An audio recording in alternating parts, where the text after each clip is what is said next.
அரைக்கால் சட்டை போட்டு பள்ளி செல்லுகிற பருவத்திலே புரட்சித் தலைவர் எம்ஜிஆருடைய திரைப்படங்களை பார்த்து வளர்ந்து அதன் பின்பு அவருடைய பாதம் தொட்டு வணங்கி முழுக்கால் சட்டை போடத் தொடங்கிய பருவத்திலே புரட்சித் தலைவர் எம்ஜிஆர் கைபிடித்து வளர்ந்து அதன் பிறகு புரட்சித் தலைவர் எம்ஜிஆருடைய மறைவுக்கு பிறகு புரட்சித் தலைவி அம்மாவின் பாதம் தொட்டு வணங்கி அவருடைய அன்பு பிள்ளையாக அனைத்து இந்திய அண்ணா திராவிட முன்னேற்ற கழகத்தினுடைய தொண்டனாக அதனுடைய முன்னணி நிர்வாகிகளே ஒருவனாக வலம் வந்த நான் உங்கள் வீட்டில் உங்கள் குடும்பத்திலும் என்றும் உங்களில் ஒருவனாக என்னை நான் நினைத்துக் கொள்கிறேன். கடந்த 50 ஆண்டு கால என் வாழ்க்கையை அரசியலிலும் பொதுப்பணிக்காக அர்ப்பணித்திருக்கிறேன். இந்த பயணத்தில் நான் தேடியது பதவி அல்ல, உங்களின் நம்பிக்கையை உங்களுக்கு தொண்டாற்றுவதற்காக கிடைத்த பாக்கியம். நான் எதிர்பார்த்தது புகழ் அல்ல, உங்களின் அன்பும் நேசிப்பும். உங்கள் மகிழ்ச்சியில் நான் சிரிக்கிறேன், உங்கள் கஷ்டங்களில் நான் கலந்து கொண்டிருக்கிறேன். உங்கள் பிரச்சனைகளை என் பிரச்சனையாக எடுத்துக்கொண்டு ஓடி ஓடி கொரோனா காலத்திலே நான் உங்களுக்காக உழைத்திருக்கிறேன். ஆளுங்கட்சியாக இருந்த காலத்திலும் எதிர்க்கட்சியாக இருந்த காலத்திலும் ஒரே மனதுடன் நான் செய்தது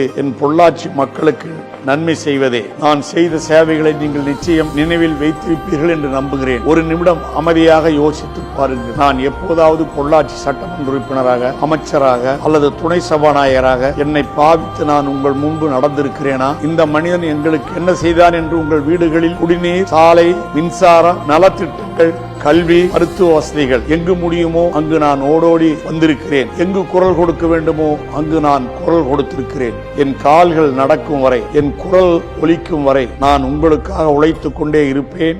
உங்கள் நலனுக்காகவே போராடுவேன். என் வாழ்க்கையின் மிகப்பெரிய செல்வம் பொள்ளாச்சி மக்களின் அன்பும் நம்பிக்கைதான், பொள்ளாச்சி விவசாயிகளின் மேன்மையும் தான். அந்த நம்பிக்கைக்காக என் கடைசி மூச்சு வரை போராடுவேன். என்றும் உங்களில் ஒருவனாக இருப்பேன். நன்றி, வணக்கம்.